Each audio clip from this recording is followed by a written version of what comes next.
Hey friend, your results are in, and this short little snapshot tells me that right now, today, you feel like you're thriving.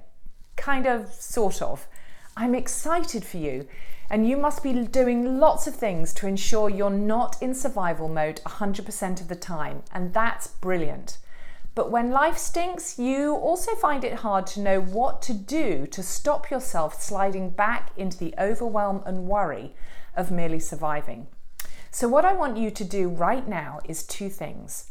Firstly, it's to remember this is just a snapshot. This is how you feel today. And even if you're fed up with thriving 1 minute and being sucked and knocked back sideways the next, things can change. Secondly, listen in, because I'm going to show you how to get off the thriving roller coaster, as the last thing we want is for you to slide back into survival mode.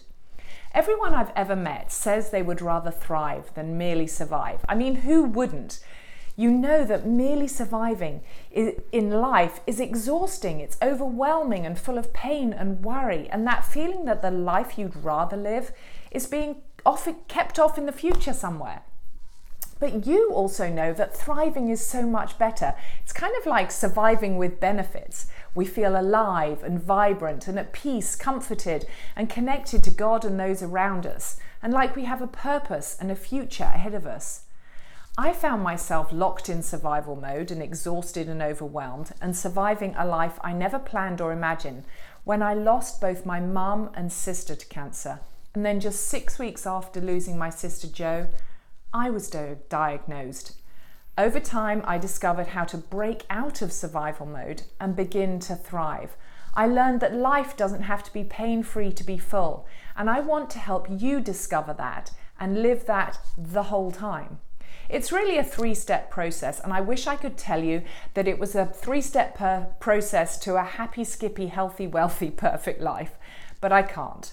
But what it will do is help you grab hold of the abundant life that God has for you, no matter what life chucks your way. Here's how it goes. First, we have to deal with the rubbish we believe when life sweeps us out to sea.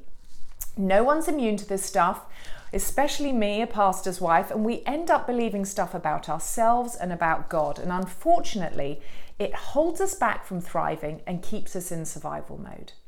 Then we need to replace this rubbish with the truth about who and whose we are.